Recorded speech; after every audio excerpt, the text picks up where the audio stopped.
Good morning, guys. Ace here. So just starting off today with we're going to go over the patch notes.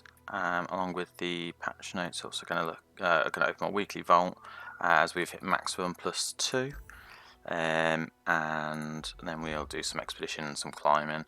50-50 on the climb, but it'll definitely be some expedition either way.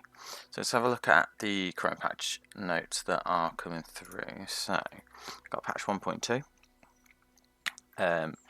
There's quite a few different things at the moment. I did go through this last night. Good morning, Mr. Zai. How are you doing? Eid Mubarak to yourself. So there's going to be quite a few changes with balance updates, which I think is really good. So I'm just going to give my views on them, and then we'll probably review it a bit later on. So the first champion on our list that is receiving a buff is Vladimir.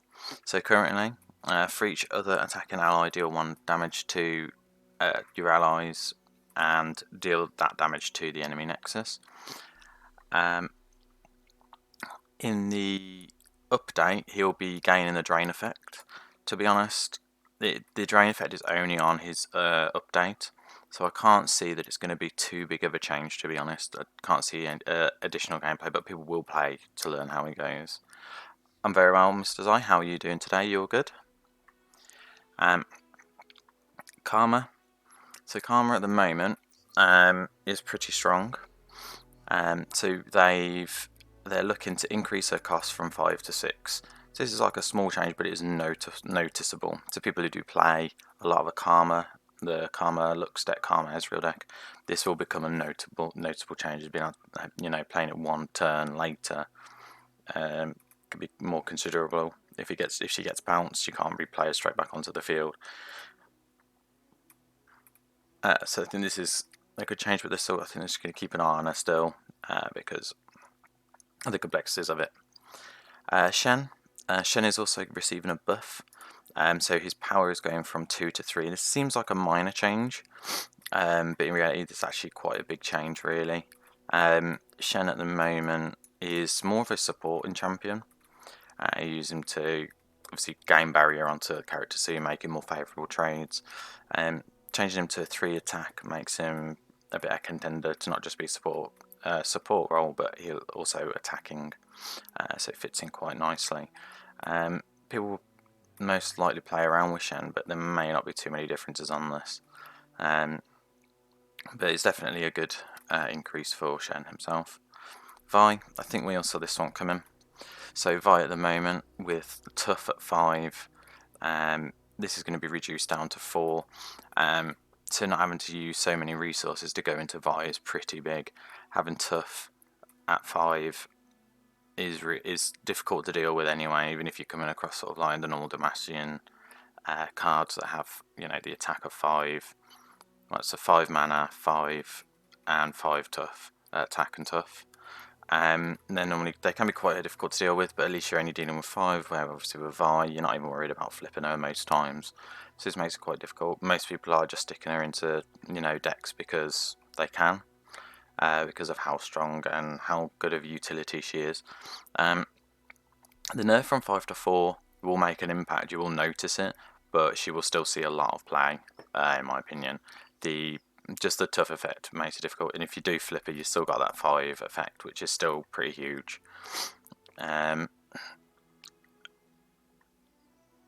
Overall, it's a nerf that we all saw coming, to be honest. I love playing Vi, and it's something that you were going to see coming. Doesn't matter how much you enjoy playing her, that she's really strong in the meta at the moment. So, Hecarim. So I only played a little bit of the beta. I didn't play too much of it, which is the reason why I got into silver on it. At the time there was just a lot of other things going on, so I wasn't playing it. So I didn't see how strong Hecarim was in the beta. So the Hecarim to me seems like a fine change to go from 4 to 5. I don't know the comparable differences. I don't really play Hecarim, as I'm not a big ephemeral player. He is a fun champion, but it's not one that he's not really one that I like to play too often for him. But I think that the extra 1 buff could make a difference. But it might not change his play at the moment. So these are all the champions that are being changed at the moment, which there are some. Like I said, Vladimir's getting a good buff, but I don't think there'll be too much of a difference on him in terms of like gameplay. People will still try to adjust with him along with Shen and Hecarim as well. So going into followers and spells. So at the moment we've got the Great Thorn Companion, which at the moment is a 5 mana 5/5 scout. Well, sorry, a 5 mana 4/5 scout, which he does allow him to attack twice, but at the moment this is going to be difficult to sort of squeeze him in. Because he's in Demacia at the moment at this time. They're trying to get him in along with all the other 5 mana cards. I can't see there being a big difference. It will probably impact Expedition a little bit more, as Great Thorn Companion is pretty good in the Expedition through there.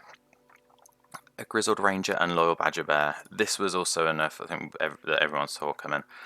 The Grizzled Ranger is a 4 mana 3/1. Was just really good being able to swing. Not too worried if the Grizzled Ranger dies because you get a 4/4 out of it. So effectively you're getting, what is it, an 8/5 worth of stats for 4 mana, which is really strong. Badger Bear is also getting a nerf, so his power is coming down to 3. So he's going to be a 3/4, and the Grizzled Ranger will become a 3/1. They're going to continuously watch this at the moment,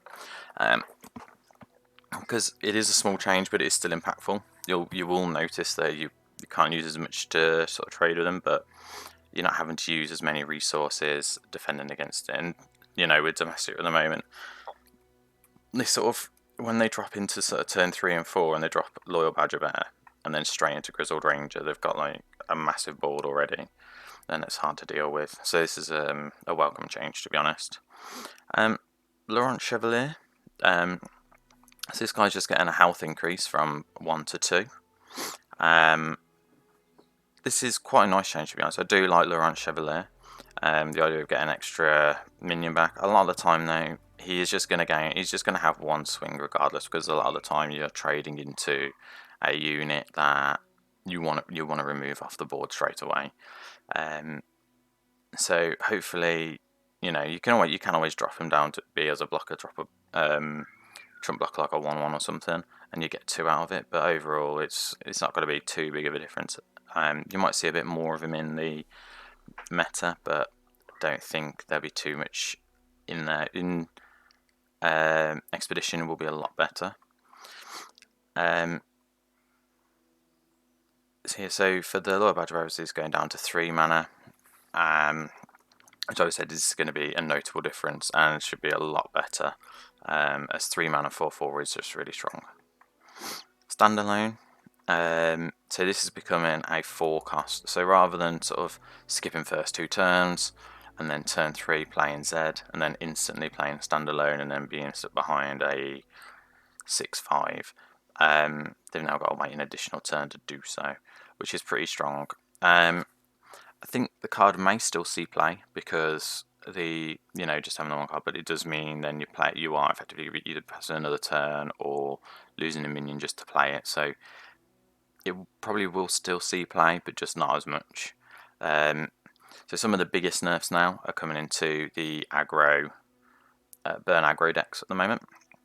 So Legion Rearguard, they've changed it from a 2 health to 1 health. So rather than being a 3/2, it's going to be a 3/2. It's going to be a 3/1. This is quite a big change, as so like if you've got turn 1, you're playing. Obviously, I'm playing a lot of the Valheimerdinga deck at the moment. They play Legion Rearguard at turn 1 at the moment. You can't do anything about it. This will allow sort of like, it's not ideal. You can use Thermogenic Beam to kill it straight away on turn 1. So you're sort of preventing that aggro straight away. So it's just giving a little bit more to help deal with the early game of the burn aggro. There's also another nerf to the Boom Crew Rookie, who's also going to be at a have 3 HP rather than 4, which doesn't seem like much. These small changes will make a large impact. You will notice them in the game when you are playing against these decks. So the Kindly Tavern Keeper, so they're just increasing his power from 2 to 3. This, I think, will probably be more noticeable in Expedition, as you tend to see more in there. But if it's going to be a 3 mana 3/3 heal 3, you might see a little bit more in the meta, but to be honest, I think it's going to be more so in Expedition. Deep Meditation going from 4 to 5. So rather than this costing 2, draw 2, when you've cast 2 spells from the previous, it's now going to cost 3, which is quite a large change, really. Like, especially being as it's a burst card. So drawing 2 for 3 mana. It's still a good cost, but you won't be able to pull off as many sort of like effects and things due to it, because the 1 extra mana obviously costs more. But I still think this will see quite a bit of playing, because like I said, a 3 mana draw 2 is still pretty huge. Where if you play it at 5, you're not really getting a lot of value out of it, but obviously if you still draw into what you need to win, that's it. Brood Awakening from 5 to 6. This is a pretty big nerf, to be honest. Normally this is a card that you do look out for. I mean, most people, well, I say most people, so some people will play it from turn 3, if they've got the mana to do so. If they're a bit behind or anything like that, it's genuinely just a good card. But it going from 5 to 6 will make a large impact, because rather than on turn 3 floating an extra mana, now it's going to cost all of it to gain 3 spiderlings with one damage. So it's 3 2/1s basically. So it's quite a large impact, to be honest. Next on our list is Longtooth. Longtooth is going from being a 5/1 to a 5/2. This is quite a big change, to be honest. I feel it is very good anyway. You mainly just use him just to obviously use the effect from Chum the Waters to make the opponent card vulnerable, and then you just swing straight into it. So unless the minion's got 1 HP, it's 1 attack damage, it's not going to make too much of an impact. The only thing it's going to sort of make more of an impact, I'd say, is where Overwhelm cards come in handy, because it's going to be blocking an extra 1 damage. Which doesn't always seem like a lot, but that can be the difference between winning and losing a game. Monkey Idol, I don't really know too much about this card, because I've actually not played it that much. So at the beginning of each turn, Monkey Idol is immobile, can't block, can't attack. Deal 2 damage to it and summon a Powder Monkey. The Powder Monkey, I think, is it deals 2 damage to the enemy Nexus. I think it's a 0/1 if I'm correct, but don't quote me on it. Either way, basically, like, the Monkey Idol's HP is increasing by 1, so rather than only having it for 2 turns to gain 2 Monkey Steel damage to Nexus, you're going to have 3. And it can obviously be used to chump block. I suppose in some ways it can be good, because if you're playing like the Sejuani Freljord deck, not Sejuani Freljord, the Sejuani Plunder deck, with MF, then this is gonna hit on the rounds where you're not proactively, where you don't have the attack token. So it's good to see a little bit more play, but I don't know if it's going to be that much difference, to be honest. Slotbot. So it's currently at the moment just as a 3 mana 0/3. Grant +1 for each card that you drew in the last round, and shuffle the stats around. So you can end up with like a so you go from like a 1/4, and then the following turn you draw a 1. You can go to a 2/5, a 5/2, a 6/1, etc. So it just swaps the stats around quite a bit. This is quite a nice change, I think, to be honest. So it's getting quite a buff, to be honest. Like 1 HP, 1 power is quite a bit. It's quite fun to play in Expedition, to be completely honest. I've seen him a few times in there, and if you just leave him, he just can snowball heavily. So especially if you've got if you're playing like a Twisted Fate deck where you are getting extra draws through. So if you drew 3 in the previous round, he's going to gain +3 in one of the stats, which is pretty good. So these are all of the main changes at the moment. So they're currently going to be watching the Unyielding Spirit. because of how powerful it is. It makes cards just sort of like not really playable against, so you end up having to try to ignore them to try and win the game, that kind of stuff, or you're having to sacrifice units just to hold out.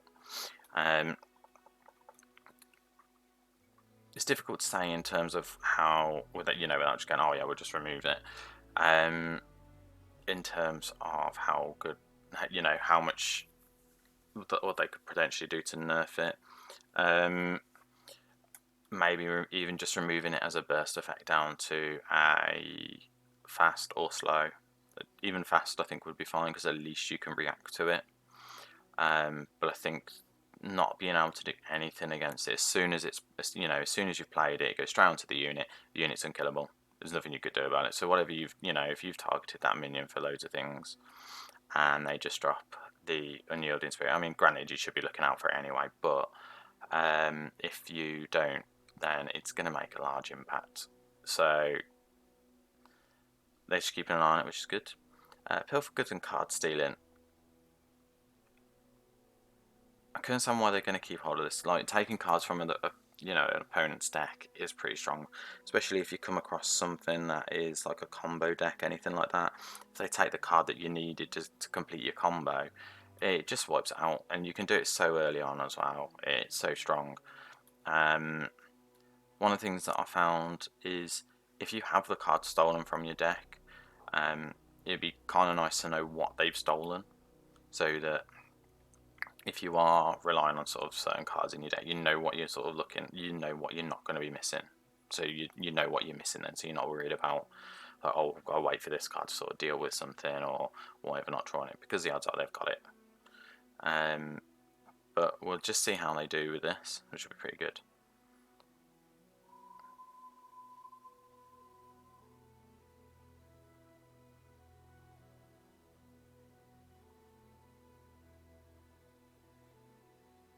Okay, so because of the increase in the amount of direct damage to Nexus, it's pretty problematic. So rather than overloading Nexus damage, as a result, they've tried to make adjustments in the patch aimed at making early damage more preventable. So again, with the aggro burn, it's just trying to help reduce the amount of damage that your Nexus is taking when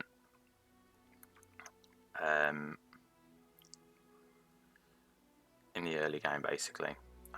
So that you can sort of slow down the game, make it a bit easy, not necessarily make it easier, but make it so it's better to win through the game, or get through it, basically.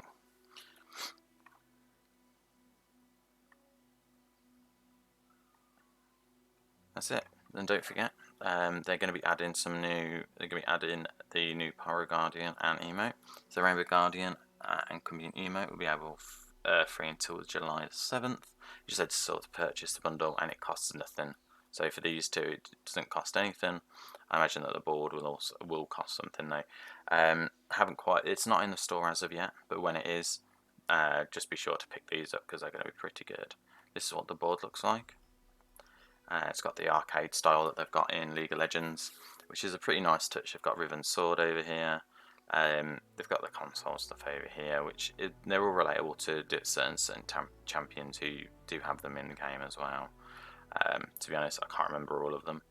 But this is definitely a free Riven Sword.